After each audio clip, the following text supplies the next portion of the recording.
you're just given a bunch of adjusting entries. This is all happening at the end of the month. You're the accountant. You're given a bunch of information of different things that are happening or have happened. And you're going to now have to figure out what the adjusting entry is for the end of the month. Okay, so try this. This is again 3-30A, and then we'll do them together.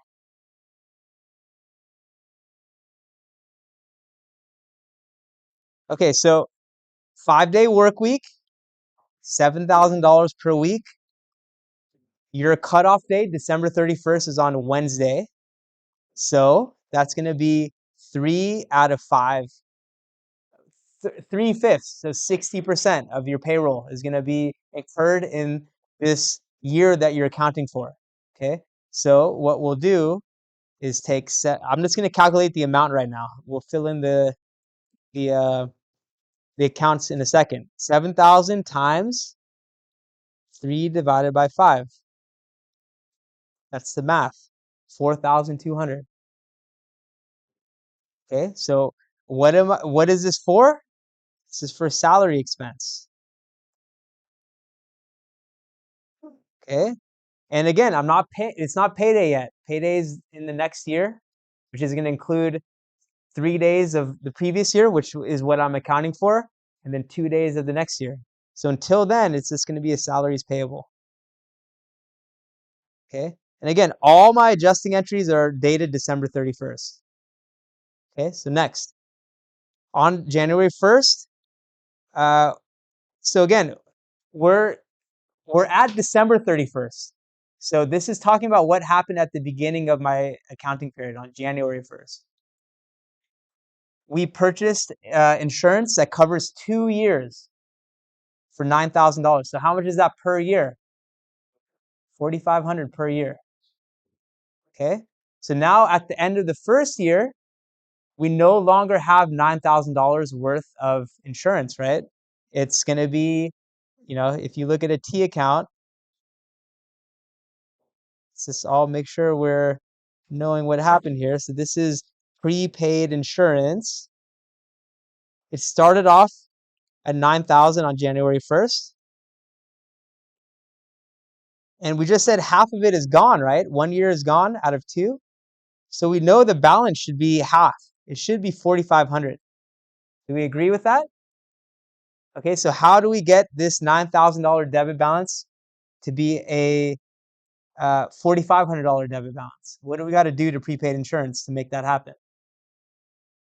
We got to credit it. We have to credit it 4,500. Exactly. So we're going to credit prepaid insurance 4,500.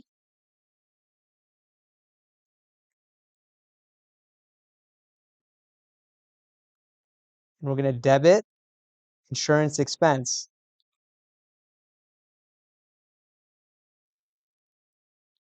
Okay, C, the beginning balance of supplies was $4,000. During the year, we purchased 5,200, and at the end of the year, we had 2,400 worth of supplies on hand. Okay, so this is the classic beginning balance. We're going to add our purchases. We're going to use some up. Used some, and we have an ending balance. So we know 3 of these things. Okay, we know the beginning balance was what? 4,000. We bought 5,200. 4,000. We bought 5,200 more, and our ending balance is 2,400. So how much should we use up to make this work? Does anyone know the math? You can it's algebra. Okay, so let's see if it works. So you're saying 6,800. Okay, so let's see if it works. Beginning balance plus my purchases minus how much I used. Yes, it does work. 6,800. Good. Thank you. Okay, so this is how much I'm going to expense.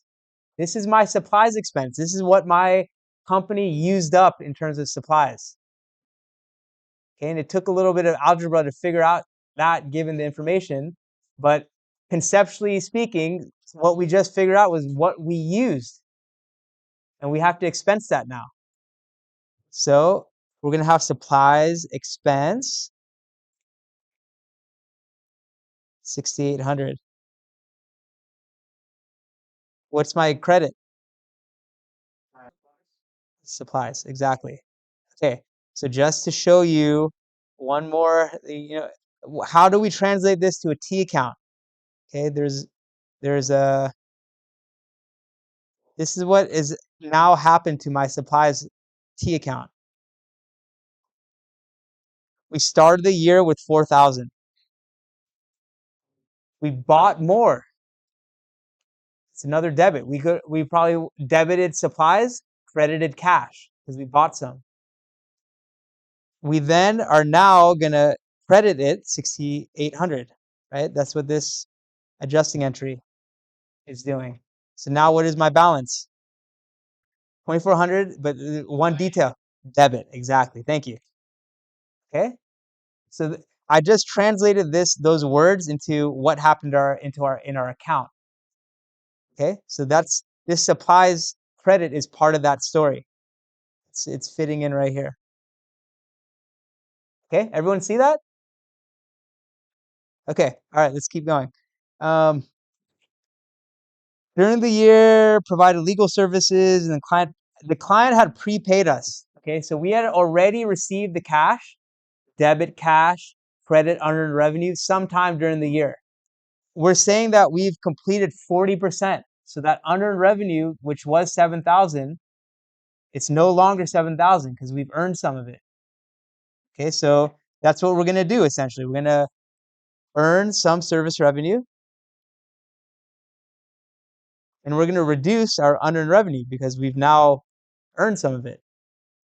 Okay, so what is the amount? We've earned 40%. So how should I do the calculation? 7,000 times 40%, right? Okay, what's next? We've seen this already. We've provided some service, but they're going to pay us later. So what is that going to be? What is the 3,500? This is very simple. Don't overthink this. What's my credit? Service revenue. Revenue. And accounts receivable is my debit. And then finally, depreciation.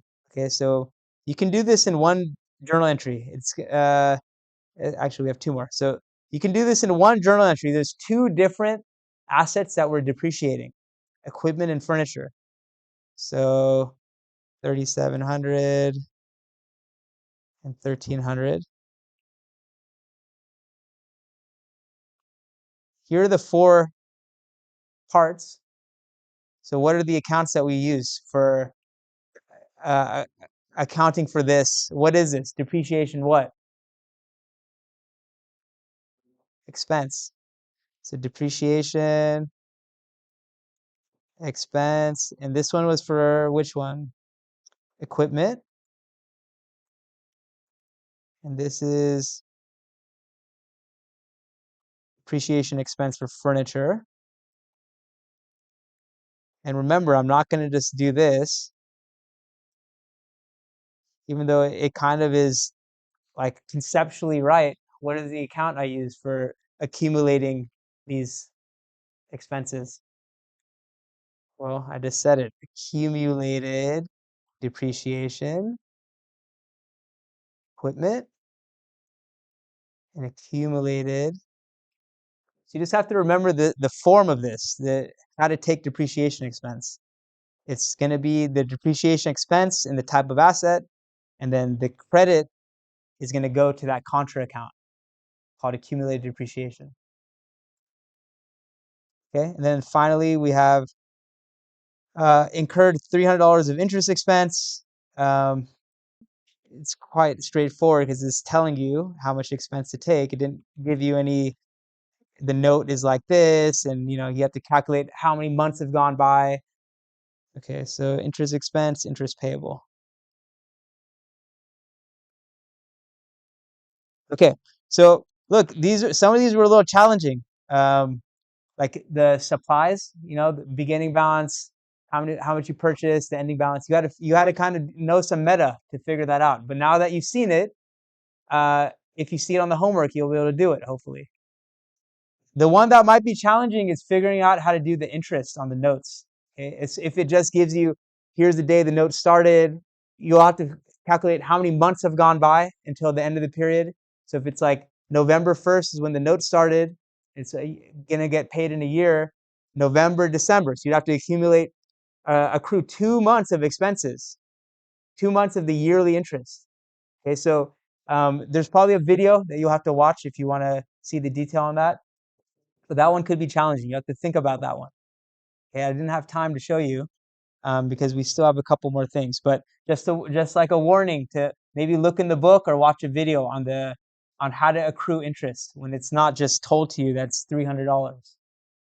Okay, that one you may have to do a little bit of extra research.